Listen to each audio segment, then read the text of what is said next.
আসসালামু আলাইকুম। Welcome to my channel easy cook. বরাবরের মতো আমি আজকেও হাজির হয়েছি আপনাদের সামনে আরেকটি নতুন ডেজার্ট নিয়ে।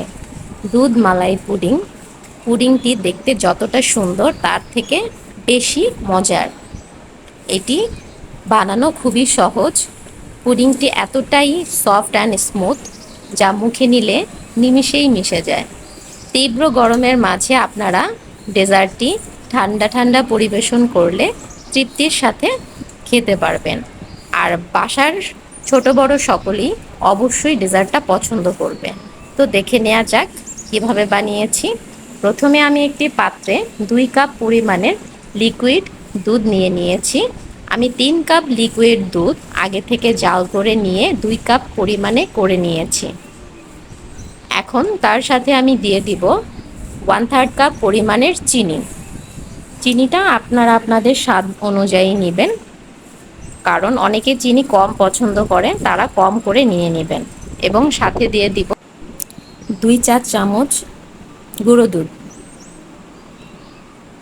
তার সাথে দিয়ে দিচ্ছি 1/3 কাপ কর্নফ্লাওয়ার। এখন দিয়ে দিব 1/2 চা চামচ আগার আগার পাউডার। এখন আমি একটি স্প্যাচুলার সাহায্যে মিশ্রণটি খুব ভালোভাবে মিশিয়ে নিব। আপনারা খেয়াল রাখবেন মিশ্রণটি যাতে খুব ভালোভাবে মিশে যায়। তো ঠান্ডা থাকা অবস্থায় আগার আগার পাউডার, কর্নফ্লাওয়ার এগুলো মিশিয়ে নিতে হয়।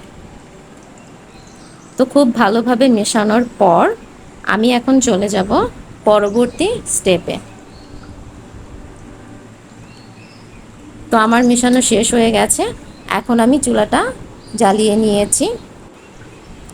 আপনারা অবশ্যই খেয়াল রাখবেন যখনই চুলা জ্বালিয়ে নেবেন তখন মিশ্রণটি অনবরত নাড়তে হবে, তা না হলে হাঁড়ির নিচে মিশ্রণটি লেগে যাবে। আর মিশ্রণটি যদি হাঁড়ির নিচে লেগে যায় তখন পুডিংয়ের স্বাদটাই আসলে নষ্ট হয়ে যায়। তো আমি অনবরত নাড়তে থাকছি। আর মিশ্রণটি খুব তাড়াতাড়ি ঘন হতে শুরু করবে। তো আমি প্রায় 2 থেকে 4 মিনিট জাল করে নিয়েছি। এর মধ্যে মিশ্রণটি ঘন হয়ে গেছে। তো ঘনত্বটা এতটুকুই যথেষ্ট, এর বেশি ঘন করার কোনো প্রয়োজন পড়বে না। এখন আমি এটি নামিয়ে নিব। তো আমি একটি মোল্ড নিয়ে নিয়েছি। আমি গরম গরম মিশ্রণটি নিয়ে নিচ্ছি এবং স্প্যাচুলার মাধ্যমে সমান করে নিয়েছি আর রেখে দিব সারা রাত নর্মাল ফ্রিজে। তো সারা রাত রাখার পরের দিন আমি মোল্ড আউট করে ছুরি দিয়ে কেটে নিয়েছি এবং উপরে বেশ কিছু গুঁড়ো দুধ ছিটে দিয়েছি। তো দেখতে পাচ্ছেন যে কত সুন্দর এবং কত সহজভাবে ডেজার্টটি বানানো সম্ভব। আপনারা সবাই বাসায় অবশ্যই ট্রাই করবেন এবং ট্রাই করে আমাকে কমেন্টস করে জানাবেন যে কেমন লেগেছে। আমি আশা করছি আজকের ডেজার্টটি আপনাদের পছন্দ হয়েছে। আর আমার ভিডিওটি ভালো লাগলে আপনারা অবশ্যই ভিডিওতে লাইক, কমেন্টস এবং শেয়ার করবেন এবং আমার চ্যানেলটি সাবস্ক্রাইব করবেন। তো আজ আর কথা বাড়াবো না, আপনারা সবাই ভালো থাকবেন। আল্লাহ হাফেজ।